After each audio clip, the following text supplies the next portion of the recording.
কেউ 65, কেউ 71, কেউ আবার বয়সের হিসেব নিকেশের পাট চুকিয়ে যাত্রা করেছেন পরপারে। আর এখন ধূমকেতুর মতো তাদের ঘরেই কড়া নেড়েছে প্রাথমিকের নিয়োগপত্র। অভিযোগ, প্রশিক্ষণ থাকা সত্ত্বেও প্রাইমারি স্কুলে চাকরি মেলেনি বাম আমলে, প্যানেলই বাতিল হয়ে গিয়েছিল। তারপর মাঝে দীর্ঘ আইনি লড়াই, শেষমেশ 66 জনের কাছে এসেছে প্রাথমিক শিক্ষকের নিয়োগপত্র। আমরা তো 83 সালে কেসটা প্রথম স্টার্ট করেছিলাম। সেই কেসটাই তো চলছিল বিভিন্ন সময়, বিভিন্ন সুপ্রিম কোর্ট, হাইকোর্ট থেকে 17 বার অর্ডার হয়েছে। তা সত্ত্বেও ওরা দেয়নি। লাস্টে 2000 সালে আমি পার্সোনালভাবে 51টা ছেলেকে নিয়ে কেস করি, পরবর্তীকালে 15 জন যোগ হয়। এবার কেস যতবার করছি ওরা খালি ডেট নিয়ে নিচ্ছে, বিনা কারণে জজ সামনে ওদের সিনিয়র বসে আছে, তাও জজকে বলছে আমাদের সিনিয়র আজকে আসেনি। এইভাবে আমাদের দিনের পর দিন ডেট, মানে খালি ডেট নিয়ে আমাদের বছরের পর বছর কাটিয়ে দিয়েছে। তা নাহলে আজ আমাদের এত বয়স হয়ে যেত না। 1983 সাল, রাজ্যে তখন বাম সরকার। প্রাথমিক নিয়োগের প্যানেল বাতিল সংক্রান্ত মামলা শুরু হয় কলকাতা হাইকোর্টে। গত বছর অর্থাৎ 2023 সালের 20 ডিসেম্বর 66 জন চাকরি প্রার্থীকে নিয়োগের নির্দেশ দেয় আদালত। সূত্রের খবর, এদের নিয়োগ কার্যকর হয়েছে 2014 সালের 18 আগস্ট থেকে।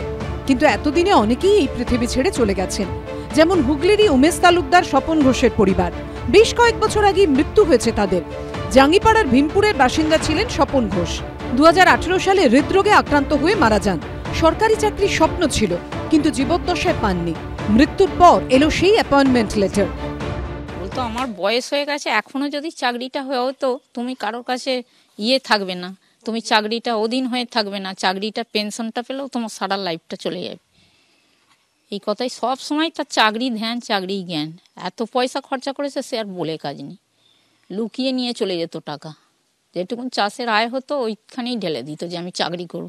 খুবই ইচ্ছা, হ্যাঁ, শেষ বয়সে নিজের চিকিৎসার টাকাটুকু ছিল না।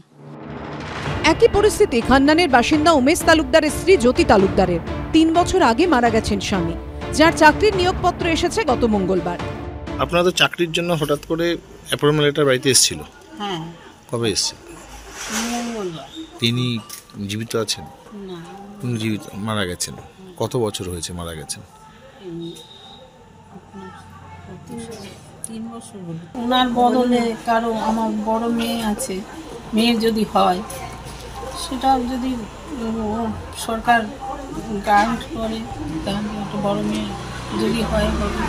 আর তা না হলে যদি কিছু মানে দেয় পয়সা করি। 2023-এর 20 ডিসেম্বরের নির্দেশে দেখা যাচ্ছে 2016-র 25 জানুয়ারি বিচারপতি সৌমেন সেন হুগলি জেলা প্রাথমিক স্কুল কাউন্সিলকে এই 66 জনকে নিয়োগের নির্দেশ দেয়। রায়ের কপিতে উল্লেখ করা হয়েছে, হুগলি জেলা প্রাথমিক স্কুল কাউন্সিলের চেয়ারম্যান ও স্কুল শিক্ষা কমিশনের গা ছাড়া দায়িত্বজ্ঞানহীন আচরণের ফল ভুগেছেন এই মামলাকারীরা। এই বিষয়ে কলকাতা হাইকোর্টের আইনজীবীদের একাংশের দাবি, 2014 সালে এই ব্যক্তিদের চাকরি দেওয়ার নির্দেশ দেয় কলকাতা হাইকোর্ট। নির্দেশ না মানায় আদালত অবমাননার মামলা হয় রাজ্য সরকার ও প্রাথমিক শিক্ষা পর্ষদের বিরুদ্ধে।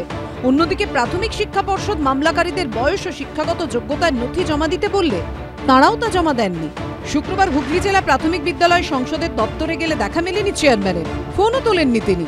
জেলা প্রাথমিক স্কুল পরিদর্শক আবার সংবাদ মাধ্যমের ক্যামেরার সামনে মুখ খুলতেই চাননি। তবে তাঁর অফিস সূত্রে খবর, যা হয়েছে আদালতের নির্দেশ মেনে হয়েছে। সন্দীপ সরকার, সৌভিক মজুমদার ও সৌরভ বন্দ্যোপাধ্যায়ের রিপোর্ট, এবিপি আনন্দ।